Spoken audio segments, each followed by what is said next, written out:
Welcome back to the channel, everybody. I'm Lady Nyca. 2022 we have seen a lot of greats die in the year 2022. And right before, in 2 days, we will start the beginning of 2023. We have yet another loss to report today. So sit back, relax, and I'll be right back.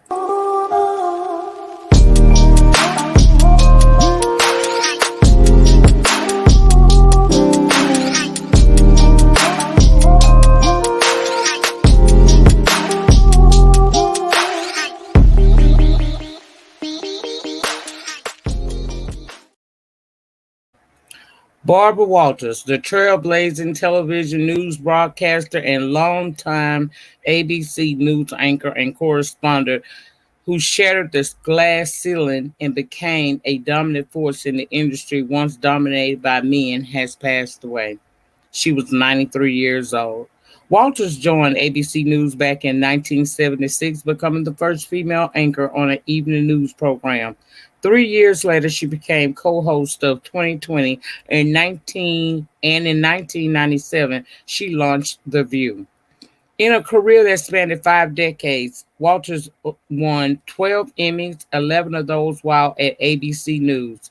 She made her final appearance as co host of The View in 2014, but remained executive producer of the show and continued to do some interviews and specials for ABC News. I do not want to appear on another program or climb another mountain, she said at that time. I want instead to sit on a sunny field and admire the very gifted women and okay, some men too, who will be taking my place. Barbara Jill Walters on September 25th, 1929, to Dina and Louis Walters. Her father worked in show business as a booking agent and nightclub producer and discovered comedians Fred Allen and Jack Haley, who would go on to star in Tin Man in the classic film The Wizard of Oz. Growing up around celebrities taught Barbara a lesson she relied upon throughout her career. She said, and I will quote, I would see them on stage looking one way and off stage often looking a very different. I would hear my parents talk about them and know that even though those performers were very special people, they were human beings with real life problems, Walter says back in a 1989 interview with the Television Academy Academy of Arts and Sciences. I can have respect and admiration for famous people, but I have never had a sense of fear or awe.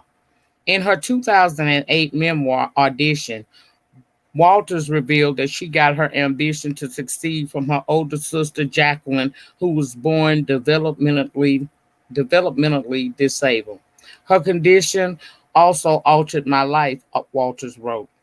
I think I knew from the very early age at some point Jackie would become my responsibility. That awareness was one of the main reasons I was driven to work so hard, but my feelings went beyond financial responsibility. Much of the need I had to prove myself, to achieve, to provide, to protect can be traced to my feelings about Jackie. But there must be something more, something that makes one excel, she said.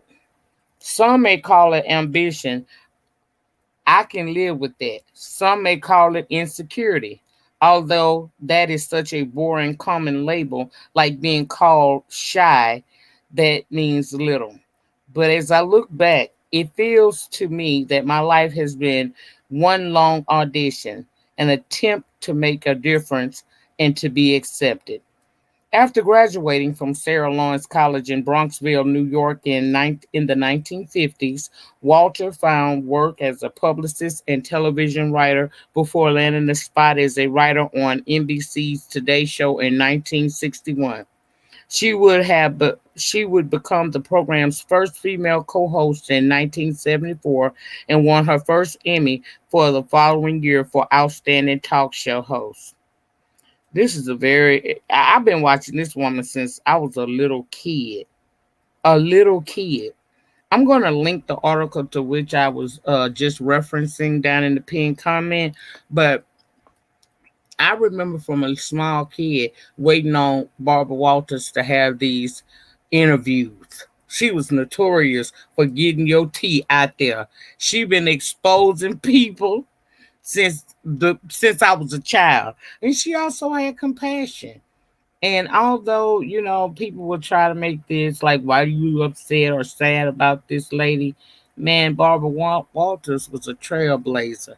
I remember when there weren't that many female news broadcasters out there. She was leading the game in that. Okay. I don't even know what I can say. She has interviewed everybody, y'all. She has interviewed every president and first lady from the Nixons to the Obamas.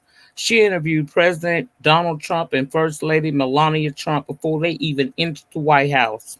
Mhm. She was married 4 times to three different men. She adopted her daughter, Jacqueline Goober, with second husband, Lee Goober, a theater producer and owner. She named her daughter after her sister, writing in her memoir that she wanted Jackie to feel that she too has a child because I knew by this time she never would. She is truly an icon in the business. And as I said, we have lost so many people this year. Who would have thought? And I know she's 93 years old, but who would have thought that we would lose Barbara Walters right as we're about to enter another year? So I just wanted to come and share my thoughts. I mean, I remember, man, I used to love when there was a Barbara Walters special. Baby, I knew whoever she was interviewing, she was going to get to the T.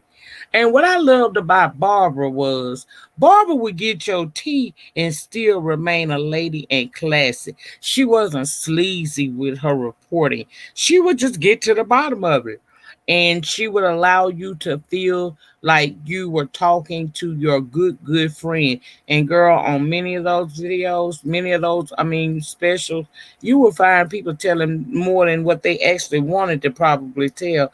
But her warmth, the way she, even though she was in a professional setting, she still knew how to make people feel comfortable. She still made people know how to tell their story or whatever without feeling like the weight of the world was on their shoulder. It was like some people felt the way I was watching some of them old interviews when I became an adult. I was like, she sit here and she is like the best therapist without a license I've ever seen. This woman can sit here and make you feel so comfortable, make you feel like you talking to your best friend or one of your good Judies. And before you know it, you done told Barbara all your damn business. So she will definitely be missed. She will be missed. A part of ABC's new headquarters in New York was renamed the Barbara Walters Building in 2014. During the ceremonies, Walter accepted the honor, saying, "People ask me very often, what is your legacy?" And it's not the interviews with the presidents or head of states or the celebrities. If I have a legacy, I've said this before and I mean it sincerely. I hope that I played a small role in paving the way for so many of you to be fabulous women. And although I never fulfilled my dream, because girl, I went from wanting to be a lawyer to wanting to be a journalist at one point. I used to say I'm going to be on CNN one day because I love delivering the news to people.